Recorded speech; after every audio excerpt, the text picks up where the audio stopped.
If you like proteins a lot, you'll want to check out UniProt, and I hope I can also make you a fan of PFAM and ProtParam.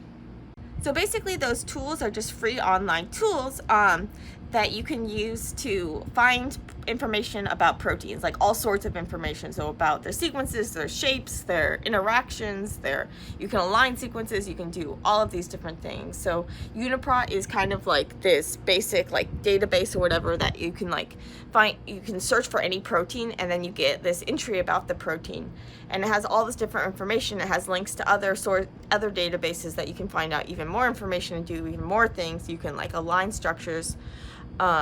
So like check out the sequences, find related sequences in different species and that sort of thing, get information about the genes, get information about the functions, get information about the interactions. There's so many different things, and I don't know how to do all of them, but I want to show you some of them, and I'll show you like how you can basically like what the different features are in the article, in the like entries, how you can align entries, and how you can get more like evolutionary information on different parts of proteins and stuff using PFAM, which is linked to through UniProt, and also XPZ ProtParam, which is also linked through to UniProt, and you can also access those separately and use the UniProt like session number, so it gives it like a code that you can enter into if you start from one of those other databases. Use the UniProt like entry code. That's like a name of a protein. So if there's like a protein that has like a bunch of different names because people were studying it at different times, or they found it early and they thought it was something else or whatever,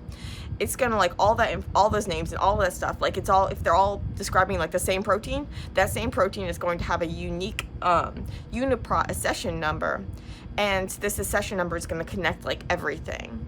And so often in papers you'll see like the accession numbers and that sort of thing, which is really helpful when a protein has a bunch of different names or that sort of thing, and you can then go see the information about this protein, and all this information, and it's all totally free, and it's a really great tool whenever you are interested in learning more about a protein, or there's like something that you want to study about a protein, and you're trying to figure out more information, like with purification and stuff. Like ProtParam is going to come in really helpful for that, like finding out how charged a protein is, its size, and that sort of thing.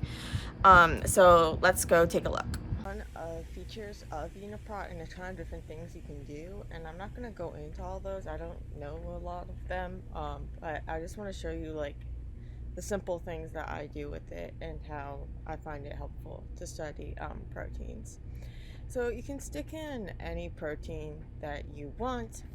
So I study this protein, Argonaut. So if I search Argonaut, I'm going to see all the proteins, like all the Argonaut proteins. So Argonaut's like this family of proteins, so you can see that there's like a ton of different stuff. And so you can see there's like mouse, human, rat, drome. So when you see drome, that's Drosophila melanogaster. Bovine, that's going to be like cow. Rabbit or era, that's like Arabidopsis thaliana. So yeah, so they have like the short entry name here, and then the organism, and then there's like this entry number, this accession number, that's gonna you can use to reference this entry in other software.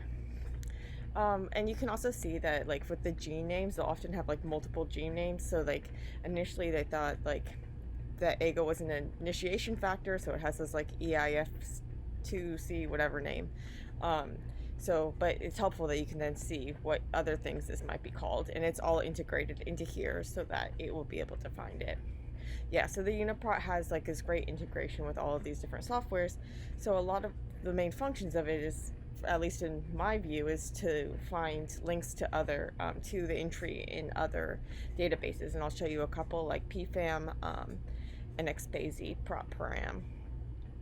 So this is just the basic thing. If I knew that, like specifically, say I want AGO2, now I'm going to get AGO2 in different species.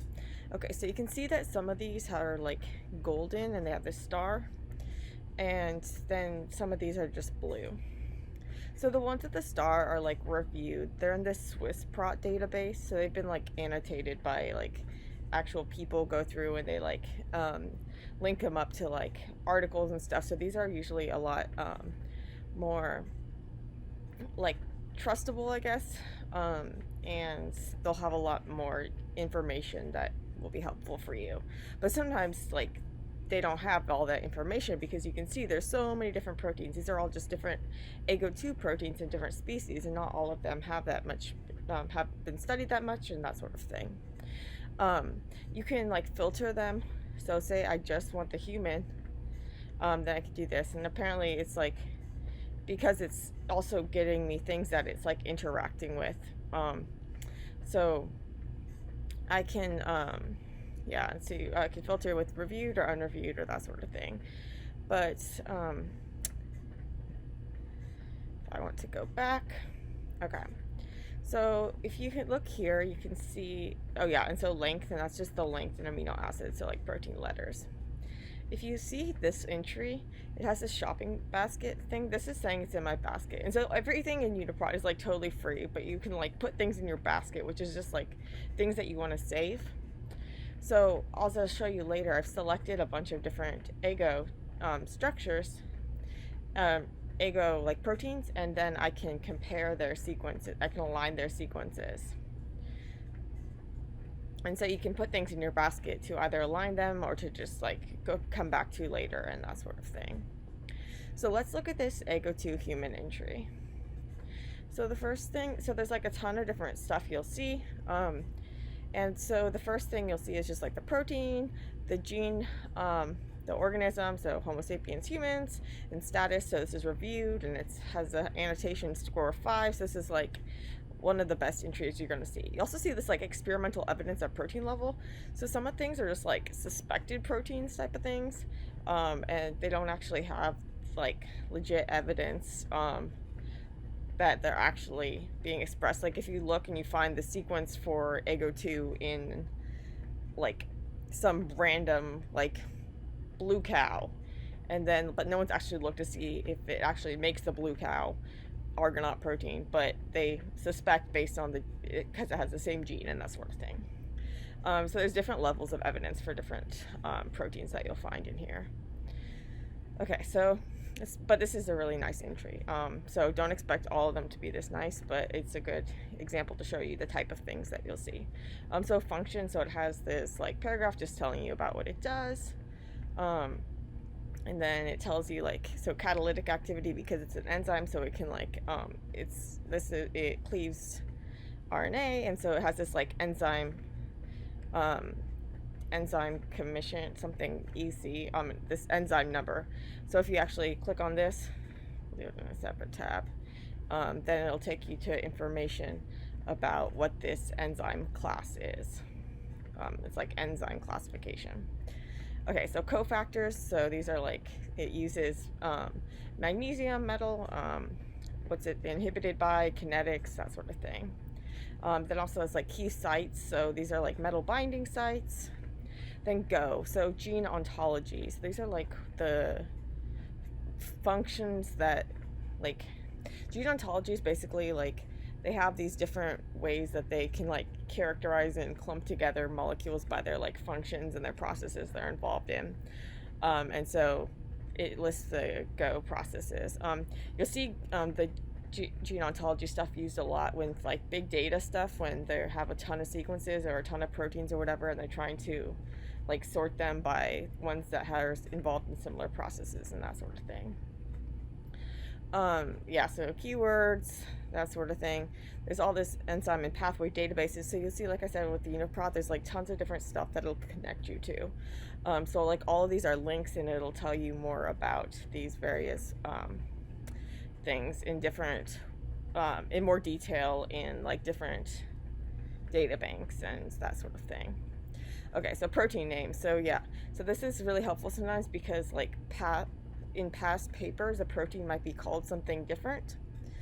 And so like if something was renamed, or like, because it originally was thought to be a eukaryotic initiation factor, so it had this like weird name, but then it got this other name. And so like sometimes too, like if two groups were studying the same protein but they didn't realize it, and then they combine or whatever. But the nice thing about UniProt is it puts all this information together so that you can not get confused. So taxonomically, yeah, all this different stuff.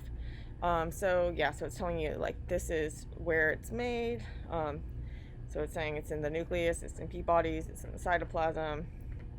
Okay, pathology and biotech. So this is telling you like there's publications studying like what effects specific amino acid changes, so like specific protein letter changes have on the protein's like function.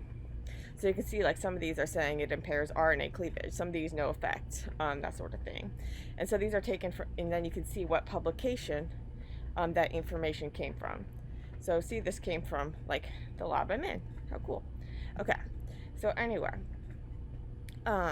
post-translational modification processing, amino acid modifications. So this is telling you like there's some the site has been found to be phosphorylated by a number of sources, and that sort of thing. And so you can also, there's like post-translational modification databanks that you can then go to, like Phosphosite Plus will tell you more about like the phosphorylation sites and that sort of thing. You can also look at gene expression, so like the expression atlas and that sort of thing, to see what type of like tissues and organisms it's expressed in. Okay, then interaction. So this is telling you about like what proteins it's been found to interact with. And the nice thing about this is it often it has the links to the articles where they actually had the information. And then you can see this like binary interactions. So this is showing you like what it interacts with in this like graphical form. And then like also like if one of these interacts with two of these things in this list, then it'll be shown like that. And then you can click on each of these to go to, I think you can click on them, maybe not, but you can then, so you can see that it interacts with this TNRC6, which is the GW182 protein that helps like serves as a scaffold to connect AGO to other things. And then you can see, if I wanted to click this, I could then go to the TNRC6 B entry and then find out more information about that. And so it's all very connected and helpful. And then I could see what TNRC6 interacts with and that sort of thing. So then if I were to go down to here, then I could see it interacts with these other things, and I also see AGO in here because we just saw that it interacted with AGO. Okay, so what else will you find? Okay, so now, here, I could have just gone down here and clicked on the link. So these are all the things it interacts with, or it's been claimed to interact with, and then I could go to each of these individual entries, and then see more about each of those different things as well. But let's go back to AGO 2. Okay, so now we have this structure. Okay, so if you look at this, you're thinking probably like, well, if you've been following, this looks like way different than the AGO I've been showing you. And this is because this is only like a domain of AGO. So this is only like a little part of it. So initially, some of the original, the first structures of AGO were actually only of so it's like the mid domain or something. And so you'll see if you look here, like position, so that it's showing, we saw up above it was like 859 amino acids, and this is only the structure of 439 to 575 of them. But if you go to further chains, now you can see these are 1 to 859. So if I were to click on one of those, now I see something that looks like more like AGO. So be sure you look at the what these different structures, like what positions they are, because if it's going from like the oldest first, then you're going to see potentially just parts of AGO. And then you can go to their entry in the PDB, which is what I've talked about a lot before, where you can then go see the structures and download them and play with them in PyMol and that sort of thing. Okay, so that was the structure, and then it also shows you like the secondary structure, so where's the helix, turn, beta strand, that sort of thing. So, and then these are like families and domains, so like different parts of the proteins that are known to do different things.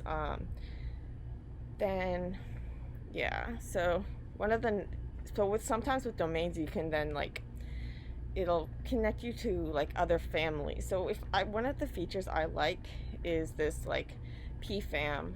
So if I press view protein in PFAM. I already did it before, so I'll just go here. Okay, and you could also look up this is that UniProt accession code that you could look up directly in PFAM instead of going straight from UniProt. Okay, so this is telling you, like, so now you see like the different domains or whatever. And so right now I'm on the human, but if I go back, tree fam, so, because right now, yeah, I'm still on the human right now. But if I wanted to go up a step, so say I just want to go to this Argo mid, so I'm choosing one of the domains. And now I can see that this domain, like a similar domain, is present in all of these different proteins. And then I could do that with all of those different domains. So that's a really nice feature. So like the PAS domain is also found in like dicer type proteins and that sort of thing. So you'll see this in multiple places. So you can see like there's different mixing and matching of these various domains in various different proteins. And so this is kind of cool. And you can actually see like alignments of how this is thought to like evolve, and this domain is thought to evolve and that sort of thing. So it's a pretty cool function. It's kind of, yeah, this is going to be slow because I'm doing this like generate tree, but we'll try to come back to that later. So yeah, so PFAM is pretty cool. Also like interpro and stuff, disorder prediction, there's all sorts of different things. So sequences, if you have, this is often like if there's like alternative splicing. So I talked more about alternative splicing before. Let me see if yeah, so basically that's where you have like the pre-mRNA, so it gets processed by like removing these introns to get the mature messenger RNA, which is used to make the protein. And so the introns can be removed in like different ways, so you can like skip over exons and that sort of thing. And then this alternative splicing leads to different length mRNAs and different length proteins, and so you can get different isomers of the isoforms of the proteins, and you can also have like alternative start sites or alternative end sites and that sort of thing. So sometimes you'll see the isoforms, and sometimes the isoforms, like it's like a potential isoform that are like computationally matched or something. So often they're not always like actual functional isoforms, but sometimes there are. But so you're seeing the length, so 859. The mass in Dalton, so is 97,208. So you normally see protein mass in other places and it's like kilodaltons, so that'd be like 97.2 kilodaltons. That's just like a measure, like a mass measure. Then you can also do things like these different functions. And so one of my favorite functions is ProtParam, and I'll take you there in a second. But so here you're seeing the sequence in like one letter code. So like each amino acid is represented by its one letter name. It's saying isoform 2, it's missing this part. And if I wanted to show the whole thing, I could show the whole sequence. Okay, and these are like the computationally mapped ones, and so you can see there's like annotation score 1, like it's like low confidence, hasn't been annotated, and that sort of thing. Okay, this is showing when there's like, sometimes there's like, see, this sequence differs from that because of erroneous initiation, truncated end terminus, that sort of thing. So you always want to be careful. So then sequence databases. Okay, so you can take the sequence like in genome annotation or whatever. So if you want to see like where it actually is in the, like, you can see like the mRNA form or like the DNA form, so like where it actually is. So this is like the transcript. So this is like the DNA form. So it has like 19 exons, 83 domains and features or whatever, and you can see this. You can also then like see the gene, that sort of thing, and so you can like get the actual, see it in its genetic context and that sort of thing, and get the sequence if you wanted to then do things with it. It also says like similar proteins, and cross references, yeah, so like data banks, and then this is just showing you the 3D structures. So this is basically just like all the links that were up above all spread out in the things, but now it's like all at once and that sort of thing. Okay, so let's see if our PFAM tree, so yeah, so now we can see like the occurrence of this domain across different species, and that sort of thing. And if you had like, if I wanted to, Argonaut. So if I just wanted to search for Argonaut, then I could like see all these different domains and that sort of thing. And what was that other one I wanted to show you? Interpro. So yeah, so Interpro, you find out more about like protein families. Then the taxonomy, so yeah, and the structures. So this is showing you like, I don't know, this isn't what I wanted to show you before, but see, now you can see it's actually connected up with AlphaFold. Okay, but yeah, before I need to figure out what was that other software I used before. But let's go back to this Ego. And so I already put this in my basket, but let's do like Ego 2. Let's see what other so let's see, mouse. I don't have mouse in my basket. Okay, so let me add mouse. So I'm going to click on it and then press add to basket. And then oh, the other thing, so if you want to like download, you can download like the FASTA. So the FASTA, or you can download these different things. So FASTA is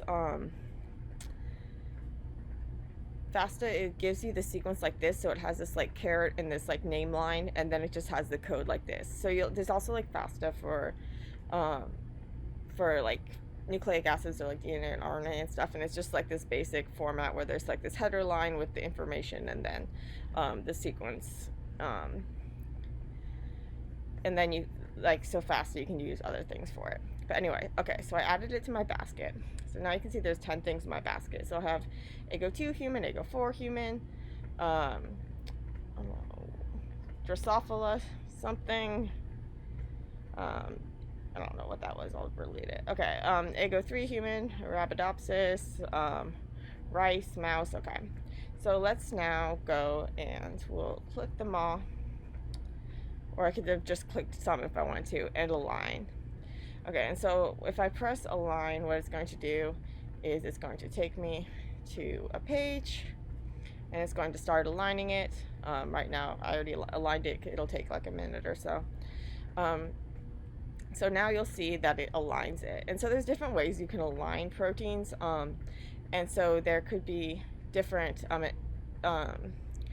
you can use different software tools to align it in different ways to like weight things, some certain things more heavily and that sort of thing. But it aligns it, and it gives you this like taxonomy tree. And then so these are all the sequences.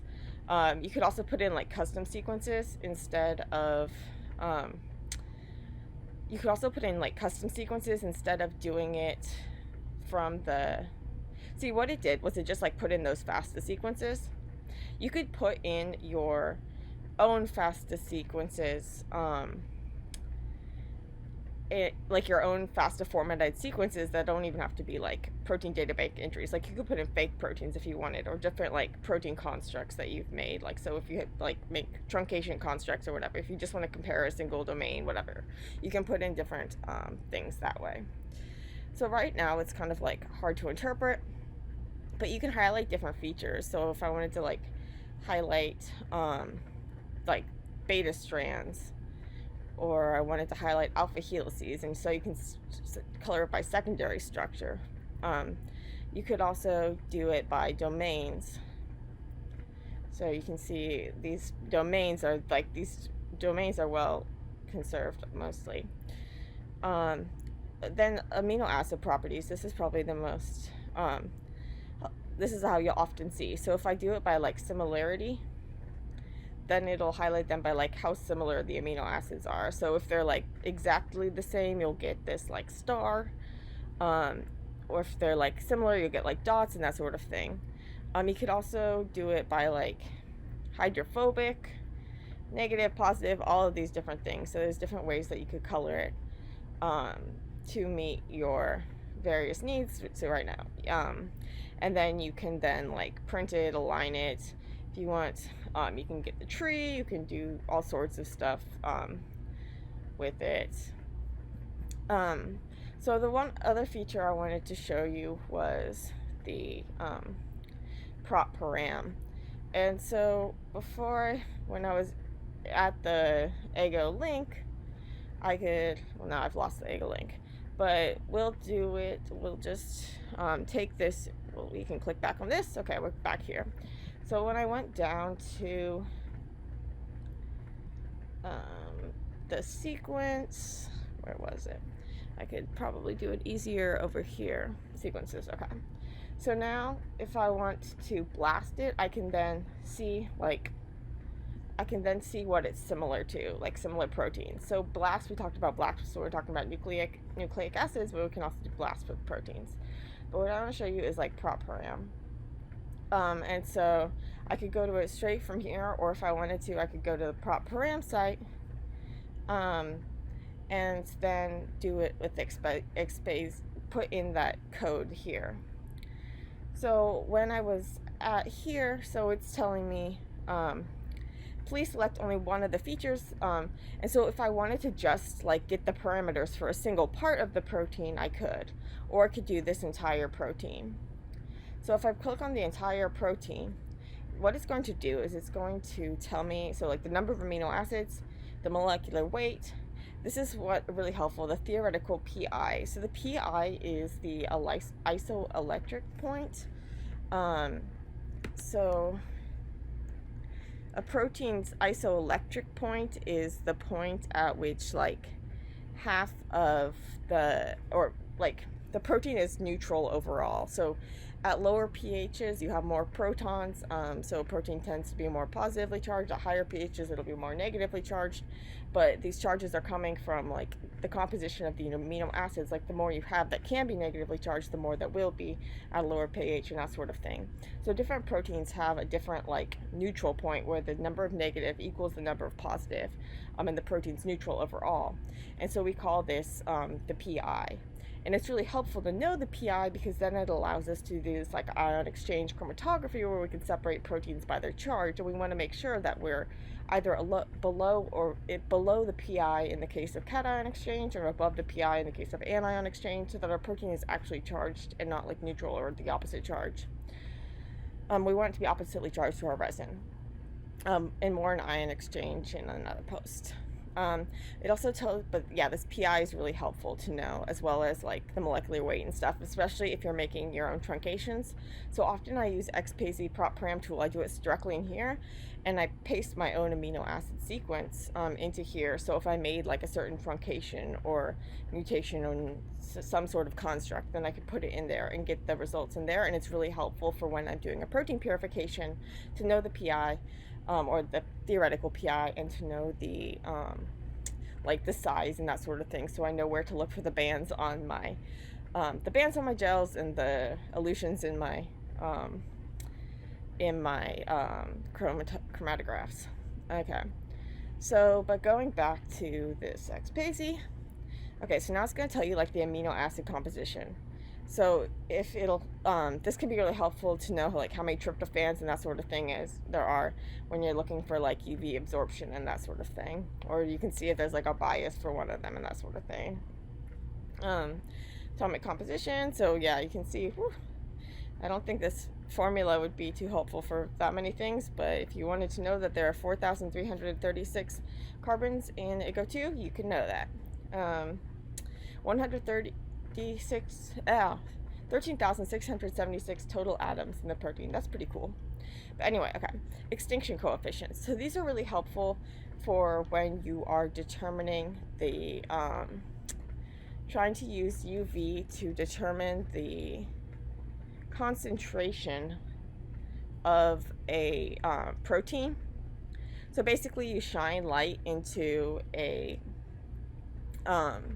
you shine light through a cuvette, and then the cuvette like steals some of the tryptophans and steals some of the inner, like the light that shines into the cuvette, and then so that it absorbs the light, and so then that light doesn't make it through the cuvette, and so then you get like a change in absorbance at this wavelength, the more protein you have. And so the more protein, so each protein, because it has different numbers of these like tryptophans and also phenylalanine and tyrosine, but they absorb to a lesser extent, because they have different numbers, they're going to have different extinction coefficients, which is kind of like it's the thing you plug into this beer lab law to go between the absorbance, so like how much light is absorbed, and the actual like protein concentration. So the extinction coefficient is like this unique part, then the concentration is what you're looking for, and then the path length, that's going to be determined by like your machine.